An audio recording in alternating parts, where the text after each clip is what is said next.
आजच्या या शिक्षक दिनाच्या कार्यक्रमासाठी आपण उपस्थित आहात।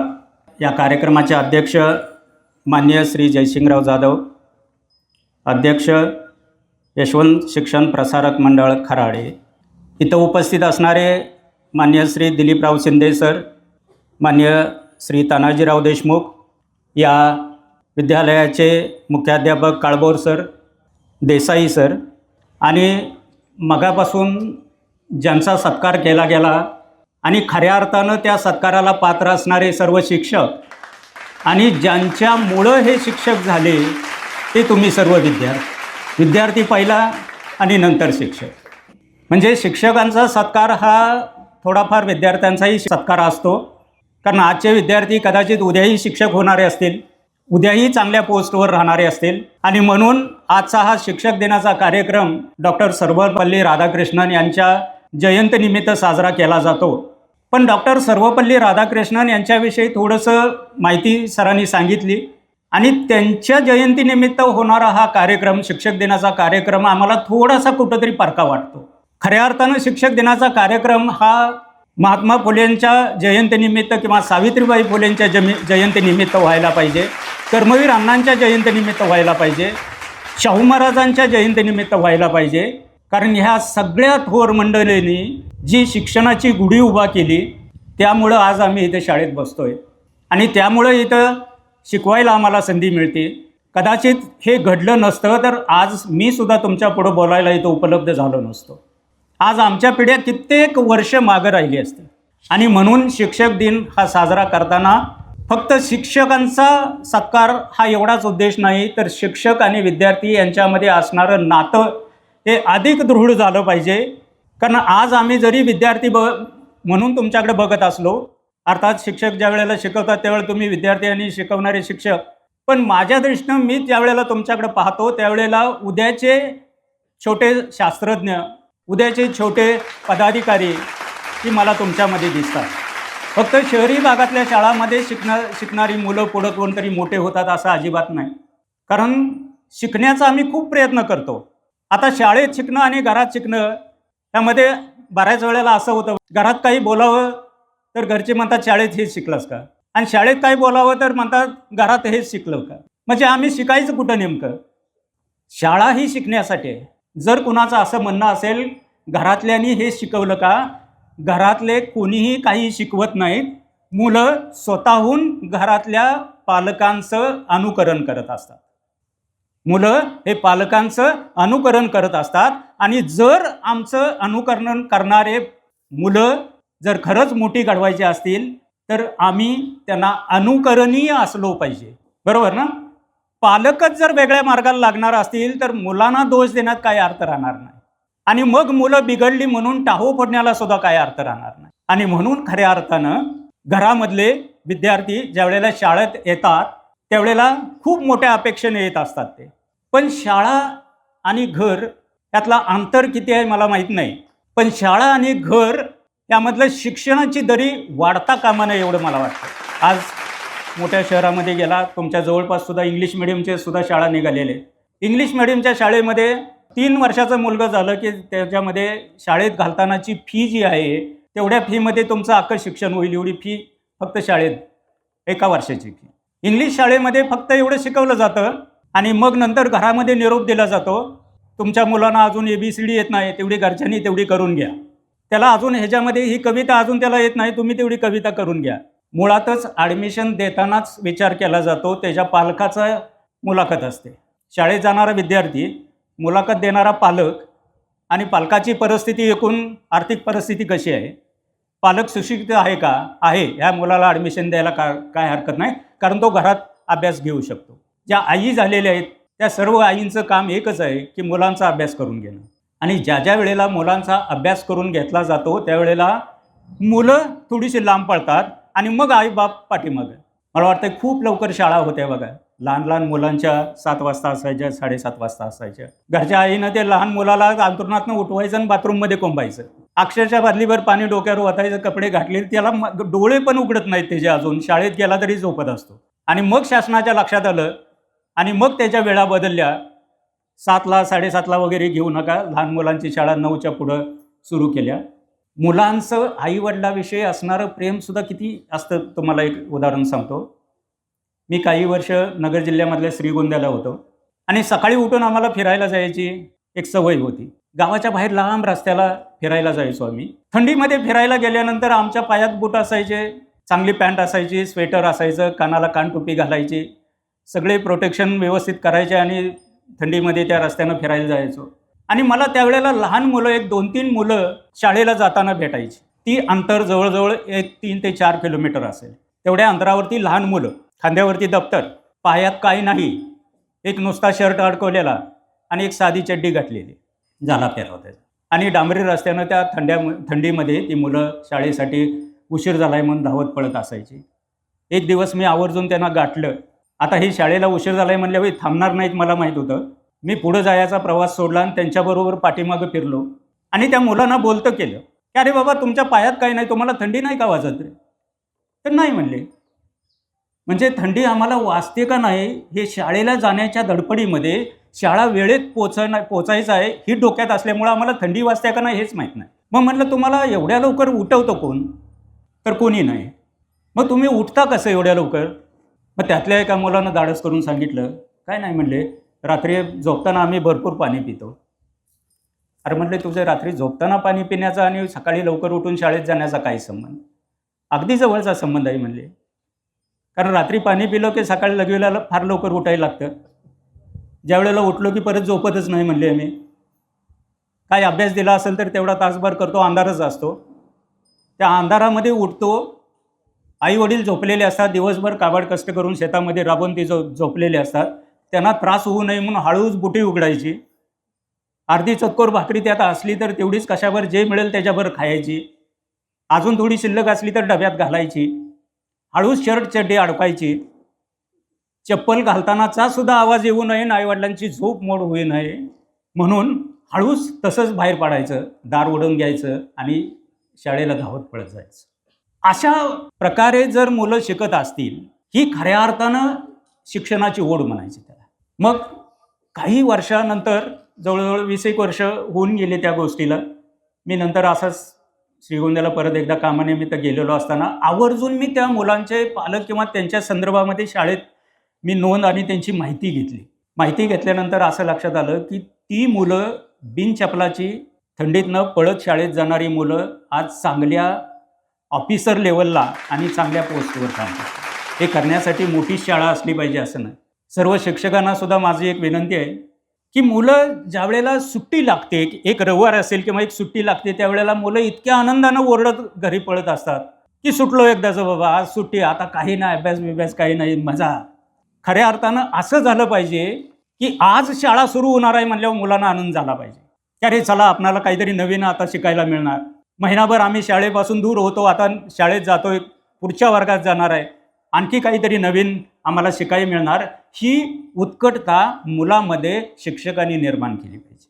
शिक्षक शिक्षकांच्या परीनं करतच असतात, मला त्यांना अजिबात दोष देता येणार नाही.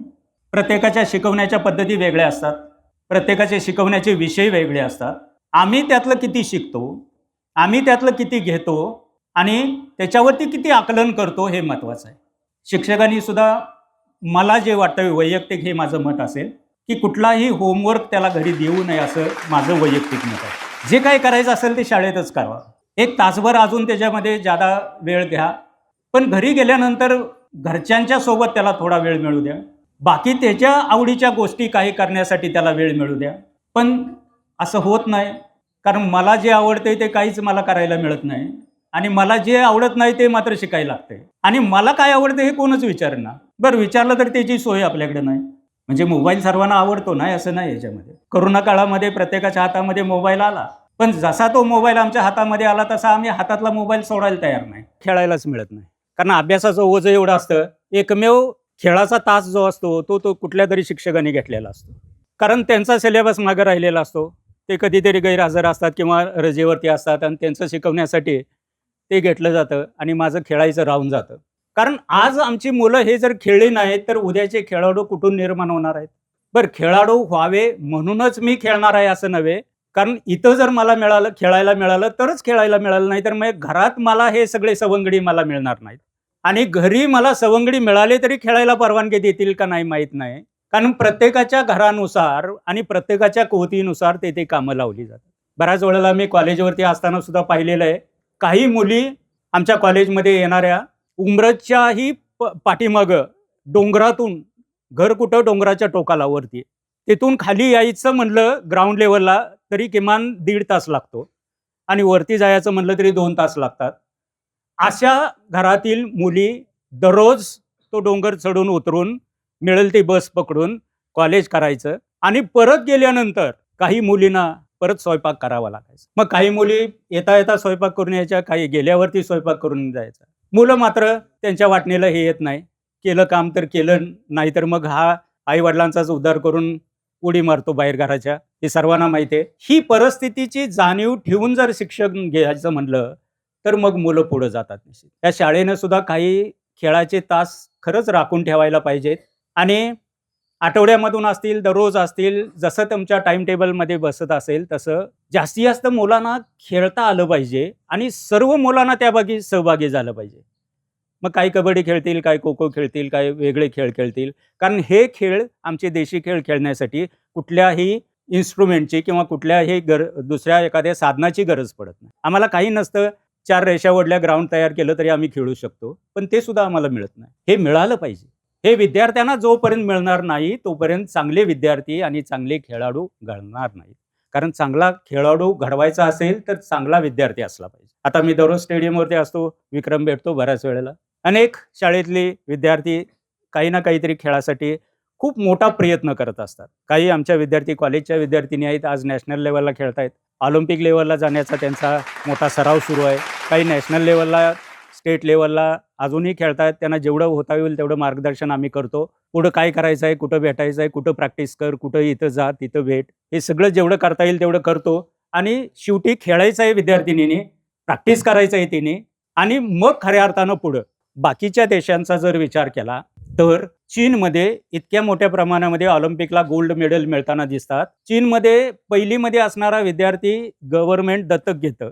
त्याची ॲबिलिटी बघून हा कशामध्ये खेळू शकतो, हा कशामध्ये ह्याला संधी दिली तर तो चांगल्या प्रकारे काम करू शकतो. आणि ते मूल दत्तक घेतलं म्हणून ते गव्हर्नमेंट त्यांच्या आईवडिलांना प्रत्येक महिन्याला स्कॉलरशिप देतात. मग त्या मुलाचं शिक्षण आणि शिक्षणाबरोबर खेळ आणि मग इथून तयारी केल्यानंतर मग ते गोल्ड मेडल मिळवताना दिसतात. त्या मानानं आपणाला भारतासारख्या देशामध्ये गोल्ड मेडल फार कमी मिळताना दिसतात किंवा ऑलिम्पिकमध्ये मेडल जर बघितले तर आम्ही खूप कमी मिळताना दिसतात. हे मेडलची संख्या पुढे न्यायची जबाबदारी आमची, बरोबर आहे. आता शिक्षणाचं घेऊन काय करायचं आहे बघा. शिक्षण घेऊन जे शिक्षकांच्या विषयी असणारी आस्था, मग ते सरकारचे असो, जिल्हा परिषदेचे असो, तालुका पंचायतचे असो, स्टेट लेवलचे असो किंवा सेंट्रल लेवलचे असो, शिक्षणासाठी जेवढा निधी राखून ठेवलेला असतो तेवढा अजिबात खर्च होत नाही. बरं आहे, तो निधी दुसरीकडे कुठेही खर्च केला जातो. जपानसारख्या देशामध्ये शिक्षकाला संपूर्ण देशामध्ये VIP कोण असेल तर तो शिक्षक असतो.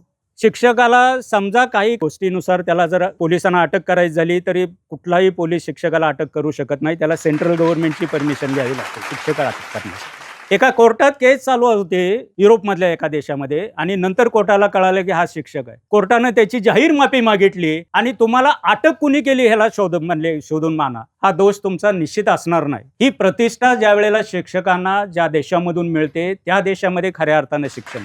आज मगाशी विक्रमनं खंत व्यक्त केली की शिक्षक दिनादिवशी एकच दिवस आम्हाला इथं मान मिळतो आणि नारळ मिळतो, बाकी 364 दिवस आम्हाला कोणी विचारत नाही. त्याचं शल्य जरी असलं तरी हे 364 दिवस आम्हाला कसं विचारतील यासाठी प्रयत्न करणं आमच्या हातात आहे. आज शिक्षण व्यवस्था बदललेली आहे. 10-2-3 पॅटर्न बदलून हे नवीन शैक्षणिक धोरण आलेलं आहे. नवीन शैक्षणिक धोरणामध्ये सुद्धा खूप गोष्टी इथं दिलेल्या आहेत आणि ह्या गोष्टी दिल्याच्या नंतर त्याचा आत्मसात केला पाहिजे. हा अभ्यास सगळा त्याचा उपयोग केला पाहिजे आणि आपण जास्तीत जास्त मार्क कशी मिळवायची. आता परत एक प्रश्न येतो, जास्त मार्क मिळाले की तो जास्त हुशार. ही समीकरण थोडंसं बाजूला ठेवूया. आता 10वीच्या सरसकट मुलांची मार्क्स पाहिली तरी 90च्या घरामध्ये, 95च्या घरामध्ये, 98च्या घरामध्ये गेल्या वर्षी तर 100 पैकी 100 मार्क्स मिळवणारे कितीतरी विद्यार्थी, 100%. अरे 100% विद्यार्थ्याला मार्क्स मिळत असतील तर मग शिकवायचंच काही कारण नाही त्यांना. एक पूर्वीचा काळ होता जसा तुम्ही सांगितलं, किती मार्क्स मिळत असतील.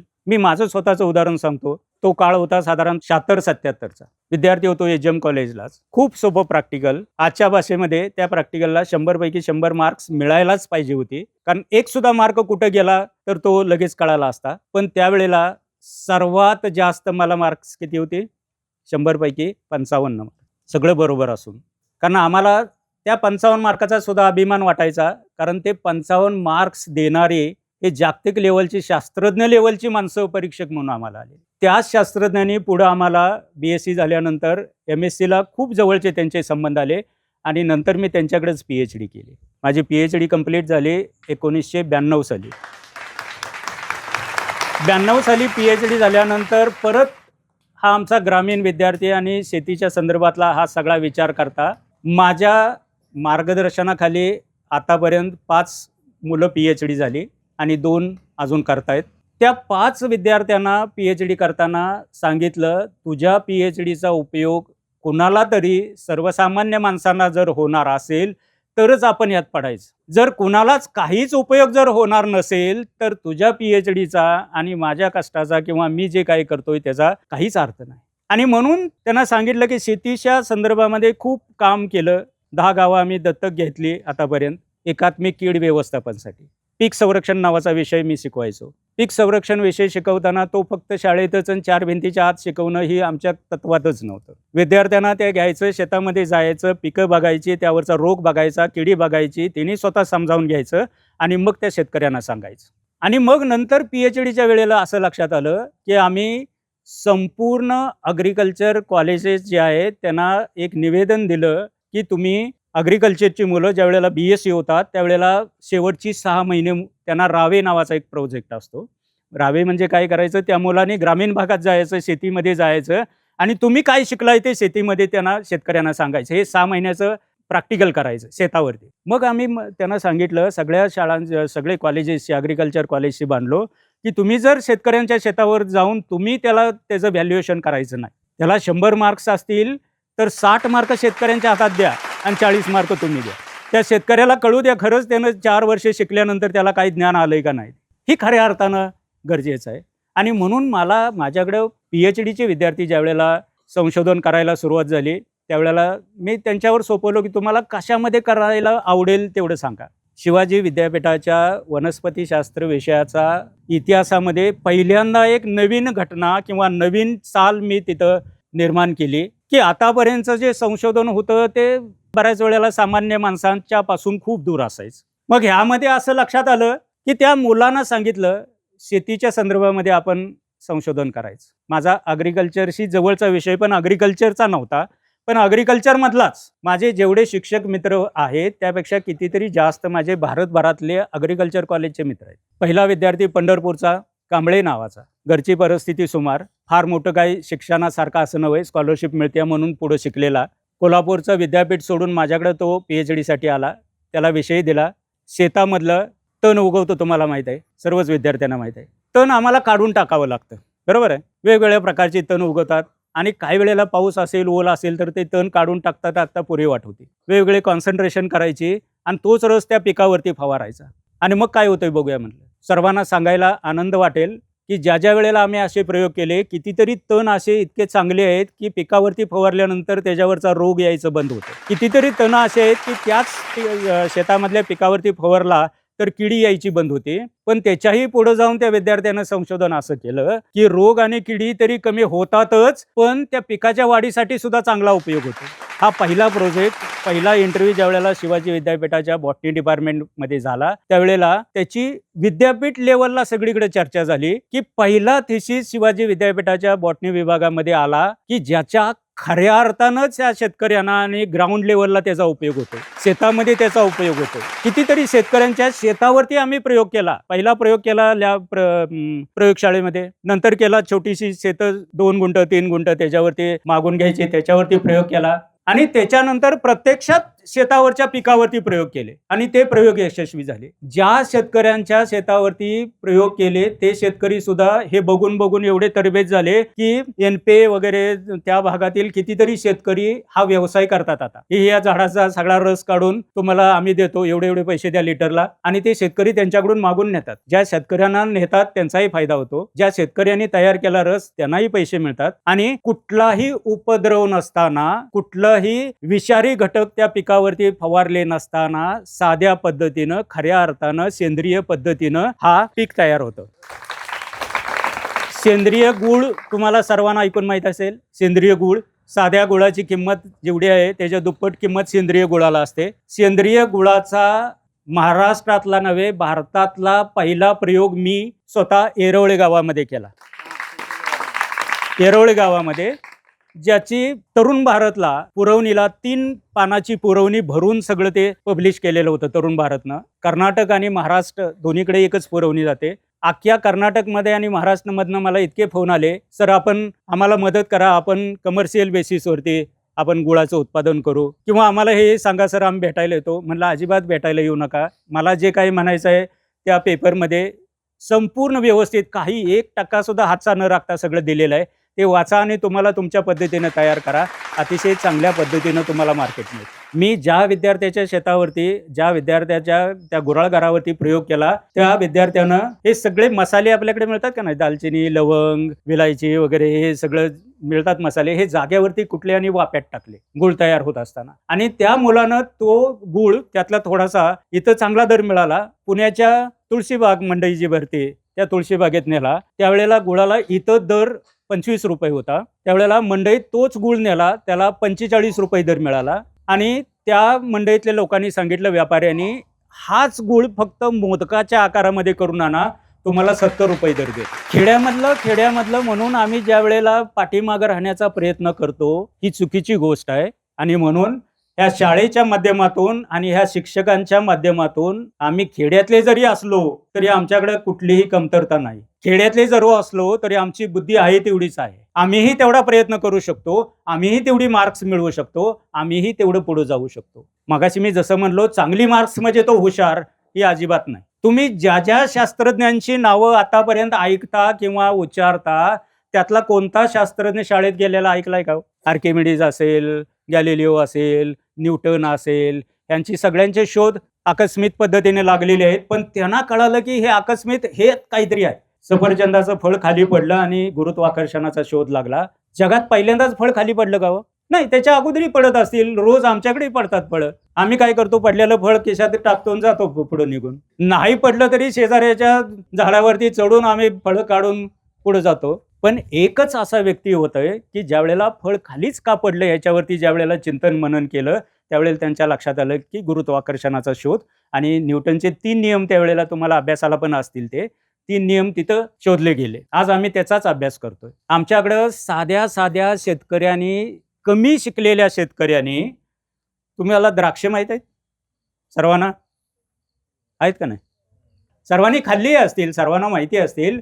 त्याच्या 2 जाती तुम्हाला माहित आहेत का रे? शरद सीडलेस आणि तासगाव चमन. त्या जाती कधी ऐकल्यात का तुम्ही? तासगाव चमनला तास ए गणेश आणि शरद सीडलेस नावाच्या 2 जाती जगप्रसिद्ध आहेत. आपल्याकडून अजूनही जगाच्या बाजारात जातात. द्राक्षाच्या दोन्हीही जाती अडाणी शेतकऱ्यांनी शोधून काढलेल्या जाती आहेत. त्यासाठी खूप मोठं शिकावं असं काही नाही.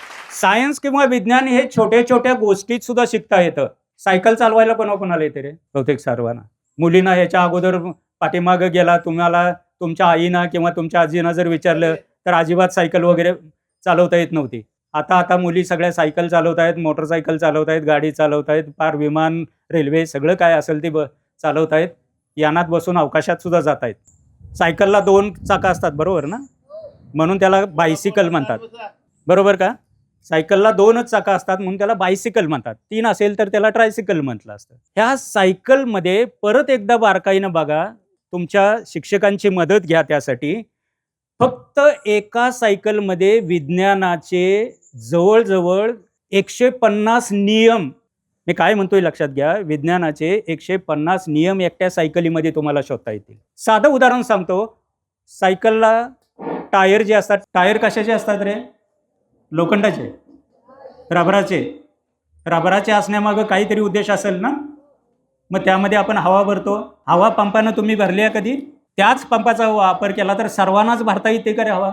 येते. म्हणजे पंपानं हवा भरायची असेल तर तो पंप आम्हाला खूप जोरात खालवर करावा लागतो. आम्ही हळूच खालवर केला तर हवा भरते का? का नाही भरत रे? हवा त्यातच असते ना, बरोबर ना. पंप तोच आहे, त्यातलं आतलं सगळं मटेरियल तेच आहे. मी जोरात मारायच्या ऐवजी हळूच जर पंप मारला तर त्यात हवा बसते का? नाही बसते. टायरमध्ये हवा जास्त झाली तर चालते का? नाही. अगदी कमी असली तर चालते का?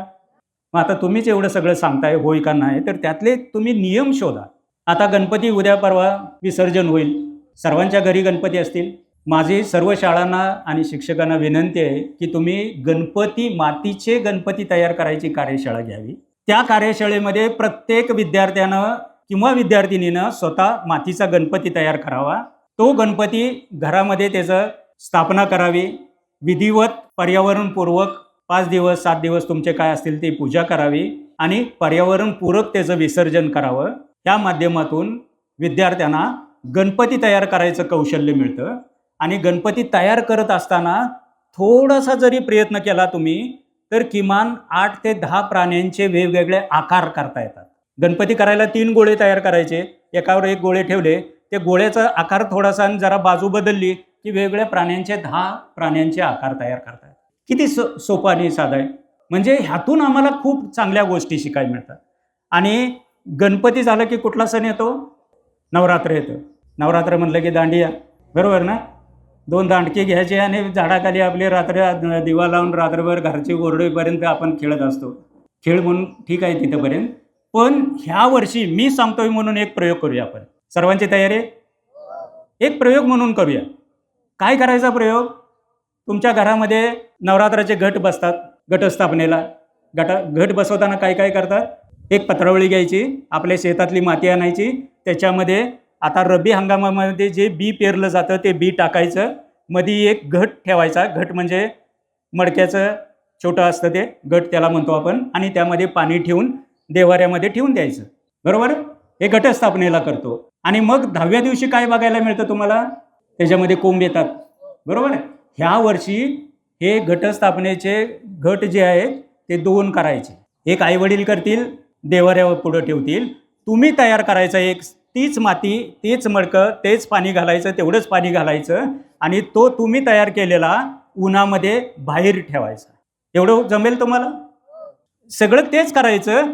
एक आईवडील जे करतील ते देवाऱ्यापुढं ठेवतील, आम्ही करतोय ते बाहेर उन्हामध्ये, ज्याला ऊन मिळेल, वारा मिळेल, पाणी मिळेल, हे सगळं बाहेर ठेवायचं. आणि 10व्या दिवशी मग प्रयोग करायचा. 10व्या दिवशी काय काय तुम्हाला प्रयोग बघायला मिळतील ते सगळे लिहून ठेवायचे. त्यापैकी दोन्हीपैकी कुणाची वाढ जास्त होईल रे? बाहेर ठेवलेल्याची वाढ होईल जास्त, बरोबर आहे का? मुलींचं म्हणणं का काहीच म्हणणं नाही आपलं? जास्त वाढ आत ठेवलेल्याची होईल का बाहेर ठेवलेल्याची होईल? हे तुमचं म्हणणं बरोबर आहे का चूक आहे हे 10व्या दिवशी समजेल. मी आता सांगत नाही त्याचं उत्तर. 10व्या दिवशी ही सगळी निरीक्षणं जी आहेत का नाही, ती सगळी नोंद करायची, टीचरना आणून दाखवायची. आणि मग त्यातून आपण सायन्सचे किती प्रयोग शिकतो हे लक्षात येईल. आमच्या अडाणी शेतकऱ्यांच्या बाबतीमध्ये फक्त धान्य पिकवणं असं नसतं, तर शेतकऱ्यांची एक प्रयोगशाळा असते. ते बी आपण जे रब्बी हंगामामध्ये पेरणार असतो तेच बी टाकायचं असतं. ते बी उगवत आहे का नाही ते लक्षात येतं. जे बी उगवत नाही ते आम्ही पेरायला जात नाही. आणि कुणाच्या घरातलं बी चांगलं आहे आणि ते उगवण्यासारखं हे कसं समजायचं? तर 10व्या दिवशी दसरा असतो. दसऱ्याला तुमच्याकडे काय पद्धत आहे बघा? सोनं लुटायची पद्धत असते. मग सोनं म्हणून सुद्धा आम्ही खरं सोनं आणतो का? कुठल्या तरी झाडाचं पान, ते झाडाचं पान कुठल्या झाडाचं आहे तुम्हाला माहिती करून घ्या. तेच का वापरतात तेही माहिती करून घ्या. आणि मग 10व्या दिवशी सोनं लुटायला जाताना पांढरी टोपी घालायची आणि जे धान्य उगवलंय का नाही त्यातलं 2-3 काढायचे आणि टोपीमध्ये पुढं खोचायचे तुरा. कधीतरी असं करताना बघा तुम्ही. तुमच्या अध्यक्षांच्या वयाचे काही लोक ते करत असतील, त्याच्यानंतर लोकांना मुलांना माहितीच नाही. आम्हा शिक्षकांची ही जबाबदारी आहे. हे प्रयोग तुम्हीच करणार आहे. हे तुरा काय सांगतो माहीत आहे का? आज आपण टी व्हीला जाहिरात बघतो का नाही? जी जाहिरात बघितल्यानंतर त्याला मनाला कळतं, अरे हे चांगलं आलंय बाजारामध्ये, हे घ्यायला काय हरकत नाही. हा साबण असेल, हा अमका असेल, तमका असेल. शेतकऱ्यांनी त्यांच्यासाठी केलेली ही जाहिरात असते. काय जाहिरात असते? तर ह्या वर्षी ह्याच्याकडचं जे कोंब आलेलं त्यानं लावले का नाही ते फार रसरशीत आणि चांगलं आहे, हिरवगार आहे. म्हणजे ह्याचा अर्थ ह्याच्याकडचं बी फार चांगलं आहे. ह्या वेळेला त्याच्याकडचं बी घेऊन आपण पेरूया. मग सायकल असेल किंवा ह्या सणांच्या माध्यमातून केलेले असे छोटे छोटे प्रयोग असतील, असं जर तुम्ही स्वतः करत राहिला आणि त्यामागचं विज्ञान तपासून घेण्याची जिज्ञासा जर तुम्ही बाळगली, तर खऱ्या अर्थानं आपणाला विज्ञान घेऊन पुढं जाता येतं. बऱ्याच विद्यार्थ्यांचा प्रश्न असतो, अरे विज्ञान, त्यापेक्षा आम्हाला सगळ्यात न आवडणारे म्हणजे गणित. गणित आम्हाला इतकं न आवडीचं असतं. काही ट्रिक्स असतात छोट्या छोट्या, त्या जर समजावून घेतल्या तर गणितासारखा सोपा विषय नाही. अनेक चांगल्या गोष्टी आम्हाला आपल्या पद्धतीनं चांगल्यापणे शिकता येतात. त्यासाठी तुम्ही तुमच्या शिक्षकांची मदत घ्या. शिक्षक तुम्हाला निश्चित यासाठी सहकार्य करतील, मदत करतील. आणि जाता जाता शाळेतून शिकणारे छोटे छोटे प्रयोग, मला वाटतं शिक्षकांनी सुद्धा दररोज एक प्रयोग त्यांना द्यावा. काय प्रयोग देता येईल आपणाला? प्रत्येक विद्यार्थ्यानं एका वर्गातल्या प्रत्येक हा वर्गवार चालू असतं, प्रत्येक विद्यार्थ्यानं येताना झाडाचं एक पान घेऊन यायचं. काय अवघड आहे सांगा? मी कुठलं घेतलं हे बाकीच्याला सांगायचं नाही. माझं मी येताना, शाळेत येताना हे, आणि मग सगळ्यांची पानं एकत्र केल्यानंतर आपल्या परिसरामध्ये असणाऱ्या झाडांची किती वेगवेगळ्या प्रकारची पानं उपलब्ध आहेत हे कळतंय आम्हाला. काही हृदयाच्या आकाराचे आहेत, काही त्रिकोणी आहेत, काय लांबट आहेत, काय उभे आहेत, काय अगदीच खूप लांब आहेत, काही वरती केस आहेत, काहींच्या कडा आहेत त्या दातेरी आहेत, पानामध्ये असणाऱ्या शिरा त्याचे वेगवेगळे प्रकार आहेत. त्यासाठी किती पैशाची गरज लागेल? काहीच नाही. त्यासाठी खूप मोठं कष्टाची गरज लागेल का? नाही. एकदा पानं आणली, एकदा आम्ही फुलं आणू शकतो. ह्या छोट्या छोट्या गोष्टी जर सगळ्या आम्ही समजावून घेतल्या तर खऱ्या अर्थानं आम्हाला पुढं जाता येतं. आणि असे कार्यक्रम, शिक्षक दिनाचे कार्यक्रम तरच आम्हाला बघायला मिळतील. तर तुमची जबाबदारी ह्या शिक्षक दिनानिमित्त आहे. शिक्षकांचे सत्कार जसे झाले तसा सत्कार उद्या माझासुद्धा झाला पाहिजे, ह्यासाठी प्रयत्न तुम्ही करा. कोण परीक्षेमध्ये चांगली मार्क्स मिळवली म्हणून सत्कार असेल, कोण चांगल्या पोस्टवर नोकरी मिळाली म्हणून असेल, कोण खेळामध्ये प्रावीण्य मिळाले म्हणून त्याचा सत्कार असेल, कुणाचा आणखी वेगवेगळ्या पद्धतीनं काहीतरी केलं म्हणून सत्कार असेल. ह्या सगळ्या सत्कारामध्ये, ह्या सगळ्या गोष्टीमध्ये शेती नावाची गोष्ट आम्ही पूर्ण बाजूला ठेवलेली आहे. आम्ही आमचा सिलेबस करताना भारतातल्या सगळ्या वर्गातल्या जे पुस्तक आहे त्यांचा अभ्यासक्रम करत असताना सर्वांनी जाणून बुजून दुर्लक्ष केलेली गोष्ट म्हणजे शेतीला कुठंही प्राधान्य दिलेलं नाही अभ्यासात. आमच्या अभ्यासात शेतीला प्राधान्य जर असतं तर आम्हाला खूप सोपं झालं असतं का नाही? खेड्यातले विद्यार्थी सगळ्यात पुढे आले असते. पण सगळं देशाचं आमच्या भवितव्य सगळ्या शेतीवरच आहे. 70% लोक शेती करतात, आमचा कृषीप्रधान देश आहे आम्ही म्हणतो, आणि पुस्तकात मात्र त्याला कुठं स्थान नाही. मग फक्त इंग्रजी बोललं म्हणजे आम्हाला चांगलं ज्ञान येतं, हा न्यूनगंड तुमच्यातला आहे तो काढून टाका. कारण इंग्लंडमध्ये असणारा भिकारीसुद्धा इंग्लिशच बोलतो, तो कुठं हुशार असतो? आम्हाला आमच्या कारणापुरतं इंग्लिश बोलता आलं ना, ठीक आहे, ते आणखी चांगलं कसं बोलायचं आहे ते आम्ही प्रयत्न करतो. आणि म्हणून सर्व विद्यार्थ्यांनी असे काही प्रयोग तुम्ही करा, असे प्रयोग दुसऱ्याला करायला हवा. अशा प्रयोगासाठी तुमच्या शिक्षकांची मदत घ्या. फक्त विज्ञान प्रदर्शन आहे म्हणून आम्ही त्याच्या मागे लागण्यापेक्षा दैनंदिन करा. वेगवेगळ्या घटकांचा निसर्गातला अभ्यास करा. फुलपाखरं किती प्रकारचे मिळतात तुमच्याकडं, पक्षी किती प्रकारचे आहेत तुमच्याकडं, खूप अभ्यास करता येण्यासारख्या गोष्टी आहेत. फक्त तुमचं निरीक्षण असलं पाहिजे, आणि विज्ञानासाठी फक्त निरीक्षणाची गरज असते. हे तुमच्याकडे येऊ. खूप चांगल्या पद्धतीनं तुम्ही याचा अभ्यास करा, खूप पुढं जावा. आहे या शिक्षकांची मदत घ्या. कदाचित हे शिक्षक रिटायर होतील, उद्या दुसरे येतील, परवा तिसरे येतील, पण शिक्षक कोणी आलं तर अभ्यासक्रम तोच असतो, शिकवण्याची पद्धत तेच असणार आहे. तुम्ही विद्यार्थी पुढे गेला तरी दुसरे तुमचे भाऊबंद मागे येतात. ही निरंतर चालणारी प्रक्रिया आहे, ही अशीच चालू ठेवा. आणि जर तुम्ही खऱ्या अर्थानं हे सगळं समजावून घेऊन जर पुढे गेला तर उद्या तुम्ही एक चांगला नागरिक म्हणून तयार होणार आहे. मला सर्व शिक्षकांना पण एक नम्र विनंती करायची आहे. म्हणजे फक्त तुम्ही म्हणाल की मी ह्या शाळेचं सर तुम्हाला बोलवून म्हणून आम्हाला सारखं तुम्ही काय वेठीस धरताय, हे फक्त तुमच्यासाठी नाही, सर्वच शिक्षकांचं म्हणजे असणाऱ्या, की विद्यार्थ्याला पहिल्यांदा माणूस म्हणून आम्ही त्याला काही शिक्षण देतो का? कारण तुमच्यातल्या बऱ्याच मुली मला वाटतं सायकल घेऊन शाळेत येतात, मुलं पण सायकल घेऊन शाळेत येत असतील. रस्त्यानं जाताना एकटी मुलगी कधी जात नाही, 3-3, 4-4 मुली रस्त्यानं अशी लांबड लागते, 4थी मुलगी रस्त्याच्या निम्म्यावर असते. आणि निवांत रमत गमत गप्पा मारत तिकडं हॉर्न वाजवतोय मागचा येणारा, वाहनांना सगळ्या अडचण होते, काही देणं घेणं नाही. त्यातनं एखाद्या वाहनानं धडक दिली तर मग आम्ही पायवर करून दवाखान्यात कुठंतरी असतो. एकामागं एक जर आम्ही गेलो तर आमच्यामुळं कोणालाही त्रास होणार नाही. हे ज्ञान, हे शिक्षण तुम्हाला मिळालं पाहिजे. कराडसारख्या शहरामध्ये जायचा बऱ्याच वेळेला प्रसंग येतो. आज तुम्ही मोठे झाले की मोटरसायकलवरून जातो. कराडच्या संपूर्ण त्या सिग्नलवर मी बघतो, तरुण मुलांना सिग्नल पडू दे नाहीतर न पडू दे, काहीच देणं घेणं नसतं. भर मोटरसायकल रेस वाढवायची, गेला बघा निघून. आणि त्याच्याही पुढं मोटरसायकलवाल्यांच्याही पुढं सायकलवाला असतो. त्याला सिग्नलचं आणि सायकलचं काहीच देणं घेणं नसतं, संबंधच नसतो. कुठलाही सिग्नल पडू दे, हे आपला सायकलवाला चाललाय, त्याला वाचवायचा प्रयत्न मोटरचा बाकीच्यांनी करायचा, मोठ्या वाहनाने. असं होऊ नये म्हणून आम्हाला एक जबाबदार नागरिक म्हणून हे सगळे नियम आम्हाला पाळायचे आहेत. पर्यावरणाचे नियम पाळायचे आहेत, वाहतुकीचे नियम पाळायचे आहेत, आरोग्याचे नियम आम्हाला पाळायचे आहेत. हे जर आम्ही करणार असेल तरच उद्या चांगला नागरिक आम्ही तयार होऊ. आणि चांगले नागरिक तयार झाले तरच खऱ्या अर्थानं शिक्षक दिनाचा आणि शिक्षकांचा सत्कार केलेलाचं एक फलित आपण म्हणू ते निर्माण होईल. माझी आशा आहे तुम्ही या सर्व गोष्टी आतापर्यंत ऐकल्या, त्या प्रत्यक्षात अंमलात आणाल. त्यातल्या काही गोष्टीचाच आणखी चांगल्या पद्धतीनं वापर करून घ्याल.